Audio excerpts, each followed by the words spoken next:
Here's a question nobody really prepared an answer for. What do you call an American action hero who ends up living in Moscow, receiving medals from Vladimir Putin, and visiting prisons in occupied Ukraine, while the rest of Hollywood looks the other way? You call him Steven Seagal. For a decade, this man was one of the biggest action stars on the planet. Unbeatable on screen, untouchable in real life. A martial arts legend who built an empire on the idea that he was the most dangerous man in any room. But somewhere between the peak and the fall, something strange happened. The myth didn't disappear. It just kept going. Long after the film career collapsed, long after the lawsuits piled up, long after the world stopped watching, Steven Seagal kept performing. A different stage, a different audience. The character never really changed, and that might be the most fascinating thing about him. Steven Seagal was born in Lansing, Michigan. Nothing remarkable. A math teacher's son. A kid with asthma who couldn't do much sport and spent most of his childhood on the outside looking in. But in his early 20s, he made a decision that would define everything. He moved to Japan. Not to visit, to stay. He immersed himself completely in aikido, a martial art most Americans had barely heard of, and he became so good at it, so dedicated, that he eventually did something no Westerner had ever done. He opened his own dojo, his own aikido school, in Japan. As an American. That's not a small thing. That's a decade of obsession, a decade of proving something. He married into a prominent aikido family. He trained diplomats. He trained executives. He built a reputation in a world where foreigners simply did not get respected like that. And when he eventually returned to Los Angeles in the mid-80s, he didn't just bring his skills. He brought the mystique he'd spent years constructing. He was already a legend before anyone had seen him in a single film. The myth was always the product. The movies just gave it a screen. Above the Law arrived in cinemas, and audiences had never seen anything quite like it. Seagal moved differently. He wasn't a brawler. He wasn't a charmer. He was precise, controlled, almost bored while taking people apart. It was the first American film to feature aikido in fight sequences, and it worked because he was the real thing. 3 hits in 3 years. Warner Brothers signed him to a 4-picture deal. Hollywood had found its new action franchise. Under Siege was the peak. A $156 million box office run. Tommy Lee Jones as the villain. Seagal as a Navy SEAL chef who turned out to be the most lethal man on a battleship. Critics still call it the only genuinely good Seagal film. Tight script, real stakes, a role that actually had edges. But even then, if you talk to people on set, a certain pattern had already started to emerge. Seagal didn't just act in movies. He controlled them. Scripts got rewritten. His character never lost a fight. He was never wrong, never humbled, never human in the way that great action heroes usually are. The unbeatable man on screen was becoming the unmanageable man off it, and that's never a good combination.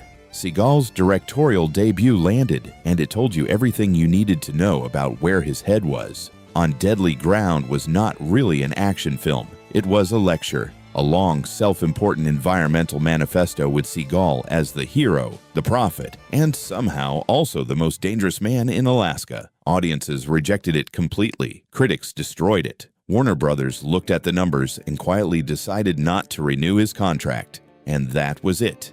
Just like that. The studio era was over. What followed was a slow, strange drift. Dozens of films, most of which went straight to video. Titles that barely registered. Plots that seemed to exist only to guarantee the same outcome. Seagal wins. Seagal is right. Seagal is the only competent person in any given situation. Offset, reports kept surfacing about behavior that was difficult to explain away. Stuntmen allegedly hit without warning during scenes. The actor John Leguizamo claimed that during rehearsals, Seagal knocked him into a brick wall without warning, apparently in response to laughter. Martial artist Gene LaBelle, one of the most respected figures in combat sports, reportedly demonstrated that Seagal could be choked unconscious, a story that circulated for years. Seagal denied it. LaBelle never confirmed it publicly, though he also never exactly denied it either. The myth was cracking, but Seagal wasn't done performing. He just changed the genre. The accusations started early. Since 1991, multiple women came forward with allegations of harassment and assault. Over the years that followed, the list of names grew. Portia de Rossi stated publicly that Seagal exposed himself during what was supposed to be a professional meeting. Juliana Margulies, in her own memoir, described a late-night audition in a hotel room where Seagal produced a gun from beneath a cushion. She described the situation as very dangerous. She said she was one of the lucky few who got out unscathed. Seagal denied all of it, every time, without exception. Then came Steven Seagal, Lawman, a reality show on A&E in which Seagal, who had apparently been serving as a reserve deputy sheriff in Jefferson Parish, Louisiana for years, would now do it on camera. The premiere drew the highest ratings A&E had ever recorded at that point. America tuned in to watch the action star play cop in real life. It lasted 2 seasons. The first ended when a former personal assistant filed a $1 million lawsuit, alleging that the job description she'd actually been hired for had nothing to do with professional duties. The case was later dismissed, but Seagal resigned from the force. Production paused. The second season moved to Arizona. It ended when Seagal led a raid on a man accused of running a cockfighting operation using an armored vehicle, and a puppy was killed in the process. That lawsuit was also dismissed. A&E dropped the show entirely. The lawman was done. Same ending as the movies.